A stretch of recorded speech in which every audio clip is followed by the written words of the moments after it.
Cabinet. First off, thank you very much for the bargaining process. We spent our bargaining time this time watching across the country people who had concerns about people being part of the process. It was a very difficult conversation to watch in Wisconsin, in Indiana, and Ohio, and Florida.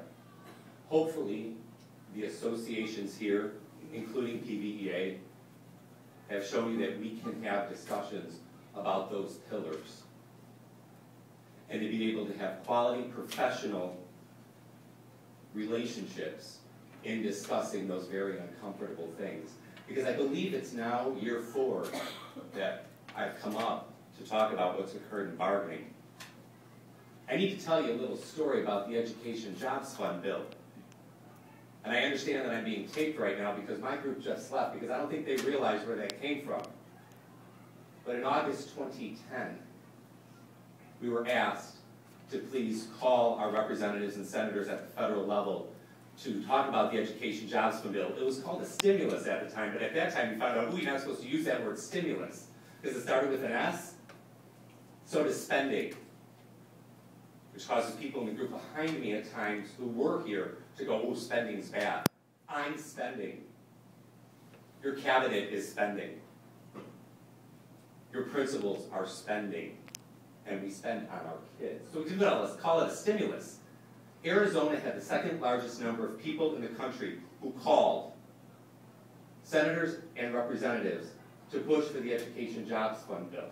Because as you well know, you weren't provided any assistance by the Arizona State Legislature nor the governor. Because I'm sure one of you will get an angry email from someone saying, why couldn't you do more?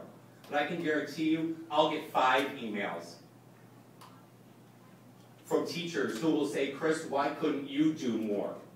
Why do you let them get away with it? Not realizing that them is not the 5 of you. Because as a fellow board member in another district, we know full well that your autonomy, our autonomy as local representatives, is being diminished at the state level. There was a time when you could make decisions about the money that was coming in, and then we would handle and discuss over that, classified education support professionals versus the teachers versus the principals, and we would do that.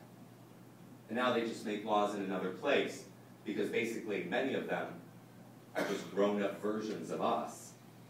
Started off on school boards, so you focus on what you know, and let someone else take care of what you don't. You've lost, in some ways, the ability to be able to make decisions we have. I apologize for using the you there. We've had to go through a lot of line item decision making. Very few people know what next year looks like.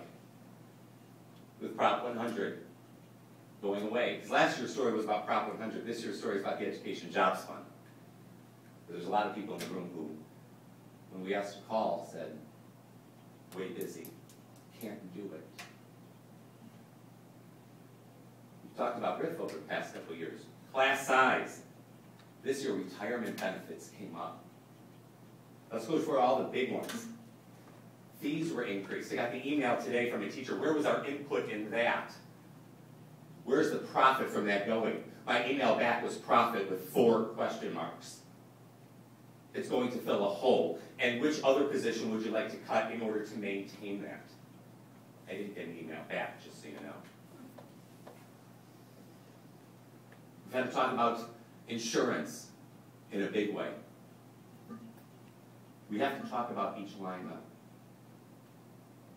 And I believe we need to take a look at our insurance benefits. That's a difficult thing for me to say in front of the group. But as a free market capitalist, not a socialist, I'm by no means a monopolist. And I believe if we are getting the best deal possible, then that will be open to the bidding process. That might be something, since it is a board decision, for your consideration over the next year, since that's a year-long decision. I offer that because just as we have shown that we can talk about every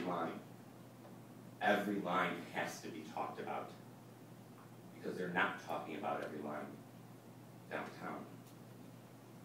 I don't know where to end this little piece here, because I'm concerned there is no end.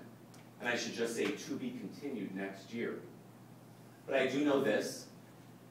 We will ask to convene in December and January, and we will have a discussion again. And angry emails will fill our email saying, what have you done for me lately? Please know when I respond to those, it has very, very little, if anything, to do with the 5 of you, and has everything to do with the 90+1 down there. When this makes YouTube, I will hope for representation from this district. It is after school hours. I can talk politically. I actually can. And I appreciate your time inside of this. As finishing, I would like to thank Mr. Elliott, Mr. Rossini, and most especially Dr. Gaskett. I'm not sure the employees of this district, all 5,000 of them, but at least the 2,000 that I represent, I'm not sure they know the humans that they work with in both human resources and in the rest of cabinet. Thank you for representing your employees well. Thank you.